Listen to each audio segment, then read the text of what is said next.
दोस्तों, आज एक और वीडियो में हम आपसे मुखातिब हैं। जैसा कि आपको पता है, इस श्रृंखला में हम जीवन कौशल शिक्षा पे बात कर रहे हैं।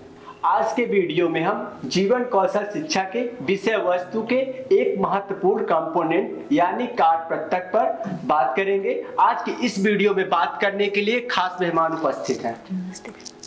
यदि जीवन कौशल की प्रक्रिया में प्रयुक्त होने वाले कार्य पत्रकों की बात करें तो इस पे काम करते हुए कई प्रकार की समस्याओं का सामना करना पड़ता है। क्या आप बताएंगे कि वर्कशीट पर काम करते हुए आमतौर पर किन समस्याओं का सामना करना पड़ता है?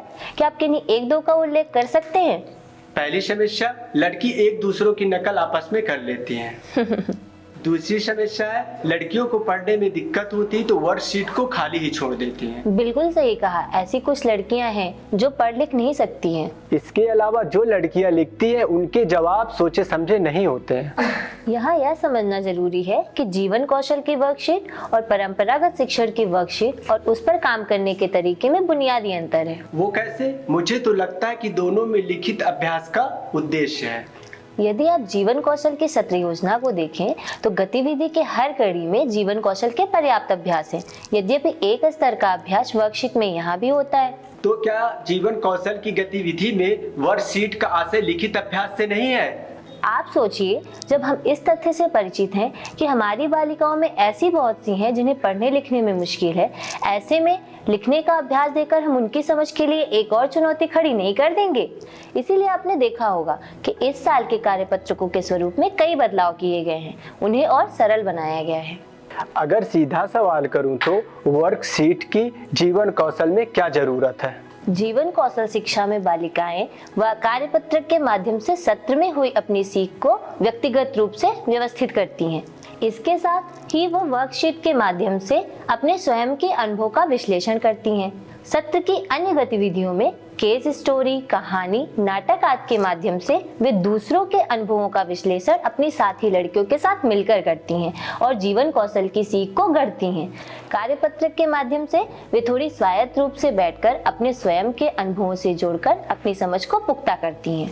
क्या इसे हम किसी उदाहरण से समझ सकते हैं? बिल्कुल, चलिए हम एक स्कूल में चलकर देखते हैं कि कार्यपत्रकों पर किस प्रकार काम किया जा रहा है। तो अब हम वर्कशीट पे काम करेंगे।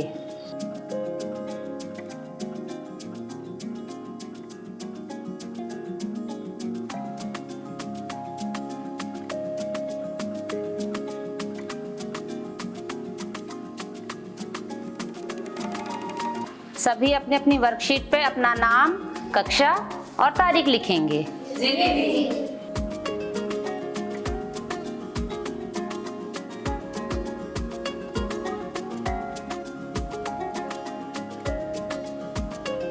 चलो अब वर्कशीट के सवालों को हल करते हैं। हमने सीखा था हमारे आपसी संबंध में हमें बहुत से लोग प्रभावित करते हैं। दीदी कैसे प्रभावित करते हैं? वो हम पर कई प्रकार के दबाव बनाते हैं। ये दबाव अच्छे या बुरे दोनों तरह के हो सकते हैं। हाँ दीदी, जैसे वे हमें पढ़ाई करने के लिए कहते हैं। हाँ, इस दबाव को अच्छा कहा जा सकता है। लेकिन वे हम पे बहुत से ऐसे दबाव डालते हैं जो हमें ठीक नहीं लगते, जैसे यहाँ मत जाओ, वहाँ मत खेलो, ये मत पहनो। बिल्कुल ठीक। अब हम पहले सवाल को देखते हैं। ये जो खाने बने हुए हैं इसमें आपको उन लोगों के नाम लिखने हैं जो आपको प्रभावित करते हैं या दबाव बनाते हैं। चलिए लिखिए।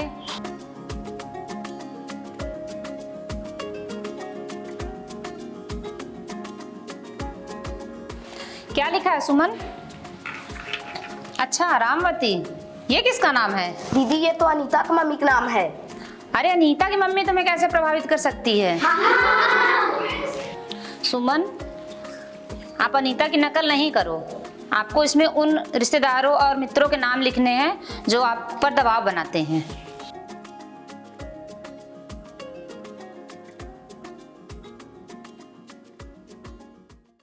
चलो अब हम अगले सवाल पे चलते हैं। इस सवाल में हम जानेंगे कि वे हमें कैसे प्रभावित करते हैं। तो सबसे पहले पहनावे की बात करते हैं। अंजू, आप बताओ किस तरह के कपड़े हमें पहनने हैं, इसको लेके कौन दबाव बनाता है? दीदी मेरा भाई ही रोक टोक करता रहता है। अंजू, आप वर्कशीट में पहनावे वाले कॉलम में अपने भाई का नाम लिख सकती हैं।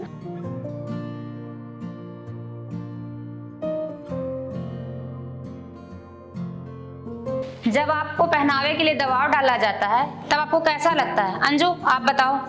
दीदी बुरा ही लगता है ना। तो आप सामने बुरे वाले कॉलम में टिक का निशान लगाएंगी। बाकी सब लड़कियां भी अगर अच्छा लगता है तो अच्छे वाले कॉलम में निशान लगाएंगी, अगर बुरा लगता है तो बुरे वाले कॉलम में निशान लगाएंगी।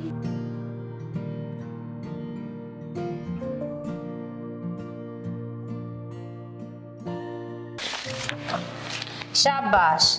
अब आप बताओ, यदि पहनावे को लेकर आप पर कोई दबाव बनाए तो आपकी क्या प्रतिक्रिया होनी चाहिए? आप क्या जवाब देंगे? दीदी मैं तो साफ ही मना कर दूंगी। दीदी मैं तो पूछूंगी इस पहनावे में बुरा ही क्या है। दीदी मैं तो पापा की मदद लेकर भाई को समझाऊंगी। बहुत अच्छा। अब आप सामने के विकल्प को पढ़िए और आपकी जो प्रतिक्रिया हो, जिस विकल्प से मेल खाती हो, उसमें सही का टिक लगाइए। विकल्प हैं ना कहना, तर्क करना, चुपचाप सुन लेना, किसी से मदद लेना, समझाना।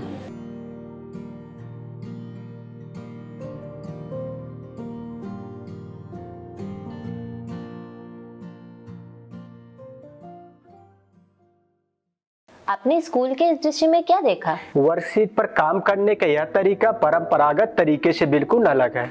आपको क्या अलग दिखाई दिया? यही तो सुगमकर्ता ने वर्कशीट को बालिकाओं के भरोसे नहीं छोड़ दिया, बल्कि उनके साथ पूरा समय संवाद बनाए रखा। वह एक एक सवाल पर किशोरियों के साथ चर्चा कर रही हैं। ये किशोरियों के वास्तविक अनुभव को शामिल कर रहे हैं। जब किशोरियों के अपने अनुभव शामिल होंगे तो वे एक दूसरे की नकल नहीं करेंगी और बिना सोचे समझे जवाब भी नहीं देंगी और वर्कशीट को खाली भी नहीं छोड़ेंगी। टीचर के समझाने से उन बालिकाओं को मदद मिलेगी जिन्हें पढ़ने की दिक्कत होती है।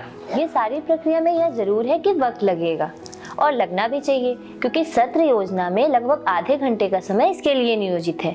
यह बात ध्यान रखने की है कि परंपरागत शिक्षण में वर्कशीट का उद्देश्य होता है लिखित अभ्यास देना, क्योंकि बालिकाओं को उस विषय पर परीक्षा में लिखना होता है। लेकिन जीवन कौशल की कोई परीक्षा नहीं होनी है। जीवन कौशल को जीवन के अनुभवों से जोड़कर सीखा जाना है, जो इस प्रक्रिया में बखूबी होता है। धन्यवाद, आप हमारे स्टूडियो में आए, इस महत्वपूर्ण मुद्दों पे हमारी समझ बनाने में मदद की।